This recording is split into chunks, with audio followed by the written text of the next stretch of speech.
اس بار کا ماہ مبارک ایسے وقت میں آ رہا ہے کہ جیسا وقت میں اب تک ہم سب کی زندگی میں کبھی ایسے حالات میں ماہ مبارک نہیں آیا تھا۔ ایک پہلو بہت مثبت ہے ان حالات میں ماہ رمضان کے آنے کا، بہت پازیٹیو پہلو ہے، اور وہ یہ ہے کہ سب حیران و پریشان ہیں، سب کے دل ڈرے سہمے گھبرائے ہوئے ہیں، اور بہت سو کے دل تو ٹوٹے ہوئے ہیں۔ بچہ جب پریشان ہوتا ہے تو اپنی ماں کے پاس دوڑ کے آتا ہے۔ ماں کو، بچے کو یقین ہوتا ہے کہ ماں مجھے سہارا دے گی، تسلی دے گی، اور میں ماں کے قدموں سے لپٹ کر اس کی گود میں آ کر ان پریشانیوں سے چھٹکارا پا جاؤں گا، اس پریشانی سے چھٹکارا پا جاؤں گا۔ اسی وجہ سے یہ عاجز عرض کر رہا ہے، بس اس مرتبہ کا رمضان مبارک میں بھی ایسا گزار لوں، اور آپ سب بھی، کہ ہم میں سے کسی نے ایسا رمضان اب تک نہ گزارا۔ اسی گزارش اور دعا کے لیے حاضر ہوا ہوں۔ اللہ کے واسطے آپ میرے لیے یہ دعا کر دیں کہ اس بار کا ماہ رمضان میں ایسا گزار سکوں جیسا اب تک میں نے کبھی نہیں گزارا۔ آپ جانتے ہیں اور آپ جانتی ہیں کہ یہ مہینہ رحمت کا، مغفرت کا، اور جہنم سے، عذاب سے آزادی کا مہینہ ہے۔ آپ یہ بھی جانتے ہیں اور جانتی ہیں کہ یہ مہینہ توبہ کا مہینہ ہے، معافی مانگنے کا مہینہ ہے، روٹھے رب کو منا لینے کا مہینہ ہے۔ اور بار بار آپ سن چکے ہیں کہ صبح سے لے کر رات تک اور رات سے لے کر صبح تک اس مہینے میں اللہ بے شمار بندوں اور بندیوں کو معاف کرتا رہتا ہے، اور بلکہ اسی لیے وہ اس مہینے کو بھیجتا ہے بار بار۔ اس وقت تو حالات اس بات کی گواہی دے رہے ہیں کہ اللہ ہم سے سخت ناراض ہے، اور اس ناراضی کو دور کرنے کا ہمارے پاس کوئی راستہ نہیں ہے سوائے اس کے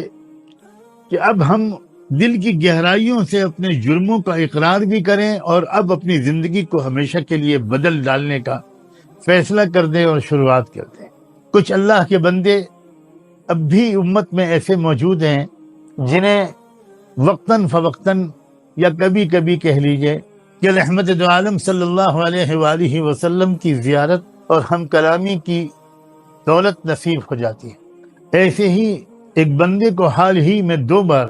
رحمت دو عالم صلی اللہ علیہ وآلہ وسلم کا دیدار اور کچھ ارشادات سننے کا شرف حاصل ہوا۔ میری زبان لڑکھڑا رہی ہے ان باتوں کو نقل کرتے ہوئے جو ان دونوں موقعوں پر اللہ کے رسول صلی اللہ علیہ وآلہ وسلم نے اپنے اس امتی سے ارشاد فرمائی، لیکن امانت کے طور پر آپ تک پہنچانے کی کوشش کرتا ہوں، اور اللہ کرے سچے دل سے میں سب سے زیادہ اپنے آپ کو ہی اس کی وجہ اور مخاطب سمجھ سکوں، کسی ریاکاری کے بغیر۔ ایک بار کی زیارت کے موقع پر اللہ کے پاک رسول صلی اللہ علیہ وآلہ وسلم نے ارشاد فرمایا کہ میری امت نے میرے دین کو ڈھا دیا، میری امت نے میرے دین کو ڈھا دیا۔ بہت مغموم شکل میں نظر آیا آپ، اور ایک ایسے مکان میں نظر آئے جس کی چھت گر چکی تھی، اور اس موقع پر آپ نے یہ جملہ ارشاد فرمایا بڑے غم کے ساتھ اس بندے سے کہ میری امت نے میرے دین کو ڈھا دیا۔ اور دوسری بار تھوڑی دن کے بعد پھر زیارت نصیب ہوئی تو اس بندے کے کہنے کے مطابق رحمت دو عالم صلی اللہ علیہ وآلہ وسلم نے جو جملہ ارشاد فرمایا وہ کچھ اس طرح کا تھا کہ میرے اپنوں نے مجھے چھوڑ دیا، میرے اپنوں نے مجھے چھوڑ دیا، میرے اپنوں نے مجھے چھوڑ دیا۔ کیا دنیا بھر کے حالات کیا اس بات کی دلیل نہیں ہے کہ رب ہم سے راضی نہیں ہے؟ سچے دل سے اللہ کرے کہ یہ اعتراف ہم میں سے ہر ایک کو، اور سب سے زیادہ اس کہنے والے کو نصیب ہو جائے کہ اللہ شاید یہ میری ہی گناہوں کی سزا مل رہی ہے۔ ہر شخص سوچے بس اس رمضان میں مختصر سی بات اس وقت کرنا چاہتا ہوں، اس رمضان میں سب لوگ اپنے رب سے لپٹ جائیں، قدموں پہ پڑ جائیں، منا لیں، راضی کر لیں، راضی کر لیں، راضی کر لیں۔ روزمرہ کے مشوروں کو بہت کم کر دیں۔ میں ان ماؤں سے بھی کہتا ہوں، بیٹیوں سے بھی کہتا ہوں، نوجوانوں سے بھی کہتا ہوں، اپنے بھائیوں سے بھی عرض کرتا ہوں، زیادہ سے زیادہ وقت اس رمضان میں اللہ کرے کہ میں اور آپ سب دعا میں، معافی مانگنے میں، توبہ کرنے میں، تلاوت کرنے میں اور درود شریف میں گزاریں۔ جس قسم کی سازشیں اس دجالی دور میں ہو رہی ہیں، جو اصل سبب ہیں، ظاہری سبب ہمارے گناہوں کے نتیجے میں، ہماری غفلت کے نتیجے میں، دین کو چھوڑ دینے کے نتیجے میں، دین کو ڈھا دینے کے نتیجے میں جو شیطانی اور دجالی طاقتوں کو مسلط ہو جانے کا موقع مل گیا ہے، اور وہ عجیب و غریب سازشیں کر رہی ہیں، ان کے ہر طرح کی شرارتوں اور سازشوں اور ان کے نقصانات سے بچنے کے لیے ماہرین بتاتے ہیں کہ سب سے زیادہ مؤثر عمل کثرت سے قرآن کی تلاوت کرنا ہے۔ جو لوگ آج کل اس وقت پوری دنیا کو کنٹرول کر رہے ہیں اللہ تعالیٰ کی ایک بنائے ہوئے منصوبے کے مطابق اور ہماری گناہوں کی وجہ سے، ان کے آباء و اجداد کا کردار قرآن میں بتایا گیا تھا۔ نبذوا کتاب اللہ وراء ظہورہم واتبعوا ما تتلو الشیاطین علی ملک سلیمان۔ جو لوگ میرے اشارے کو سمجھ سکتے ہیں، علماء کرام تو ضرور سمجھ رہے ہیں کہ وہی لوگ ہیں جو اس وقت پورے نظم عالم پر ان کو قابو دے دیا گیا ہے، اور یہ عین ان اطلاعات کے مطابق ہے جو اللہ کے رسول صلی اللہ علیہ وآلہ وسلم نے اپنے ان بے شمار ارشادات میں بیان فرمایا تھا، جو ارشادات دجال اور اس کے فتنے کے بارے میں حدیث کی کتابوں میں بھرے ہوئے۔ آپ میں سے جو لوگ بہت عرصے سے مجھ طالب علم کی گفتگویں سنتے رہے ہیں یا مضامین پڑھتے رہے ہیں، آپ کو اندازہ ہوگا کہ 20-30 سال سے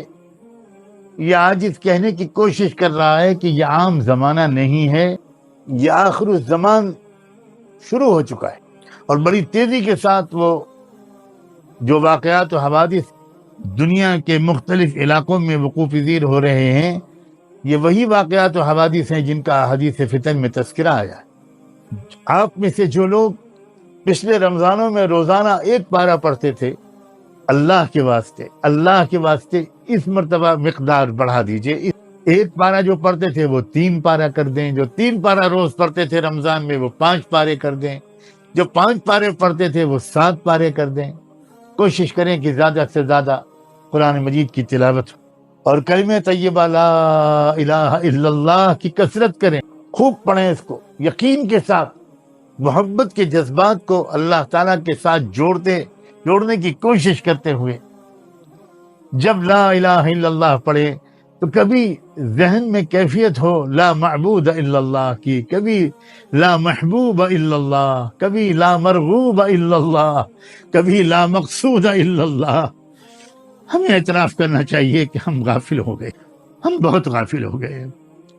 ہم مزے لے کر کلمے نہیں پڑھتے، ہم کیفیت کے ساتھ قرآن نہیں پڑھتے، بہت غافل ہو۔ بس میرا اللہ ستار بھی ہے اور غفار بھی ہے، اللہ معاف کر دے، اور اس مرتبہ رمضان ایسا گزروا دے اللہ جیسا گزرنا چاہیے، جیسا اب تک نہیں گزرا، اور کثرت سے درود شریف بھی پڑھے۔ موجودہ حالات میں اللہ کے بہت سے وہ بندے جو روحانیات کے رازوں کو کچھ سمجھتے ہیں، وہ سمجھ رہے ہیں کہ اس وقت درود شریف کثرت سے پڑھنے کے کیا فائدے ہوں گے۔ ہر دور میں اور ہر زمانے میں درود شریف بہت زیادہ اعلیٰ درجے کا ذکر ہے، اتنا اعلیٰ درجے کا ذکر ہے اور اتنی زبردست دعا ہے کہ صحابہ نے تو پوچھتے پوچھتے اللہ کے رسول سے یہ تک فیصلہ کر دیا کہ اللہ کے رسول اب میں تو اللہ سے کچھ مانگوں گا ہی نہیں، صرف درود پڑھتا رہوں، کیونکہ بار بار اشارہ ہو رہا تھا اللہ کے رسول کی طرف سے کہ تم جتنی چیزیں اللہ سے مانگنا چاہتے ہو وہ سب تم کو مل جائیں گی اگر تم مجھ پر درود شریف پڑھتے۔ تو پہلے ارادہ کیا کہ اچھا اب میں چوتھائی جو ذکر ہے میرا وہ میں درود ہی کے لیے خاص کر دوں گا، پھر کہا کہ تہائی، یہاں تک کہ بڑھتے بڑھتے یہ کہا کہ بس اب تو میں صرف، اور جب صحابی نے کہا کہ اب میں درود پڑھوں گا صبح سے رات تک، تو آپ نے تو عجیب بات فرما دی، پھر سن لو تمہاری ساری فکریں دور ہو جائیں گی، ضرورتیں سب پوری ہو جائیں گی، تمہاری سب دعائیں قبول ہوں گی۔ تو اس وقت جو حالات ہیں، اللہ اکبر، ذرا تصور تو کیجئے، ہم اور آپ میں سے تو بہت سے لوگ ابھی تک اپنے گھروں میں بیٹھ کر کھا پی رہے ہیں، لیکن میرے کروڑوں بھائی، میرے کروڑوں بیٹے، میری لاکھوں بیٹیاں، میری بہنیں، ان پریشان حالوں کا تصور کر کے تڑپ کر ان کے لیے بھی دعا کیجیے، یہ اس رمضان کو ایسا گزار لیں جیسا اب تک کوئی نہ گزار۔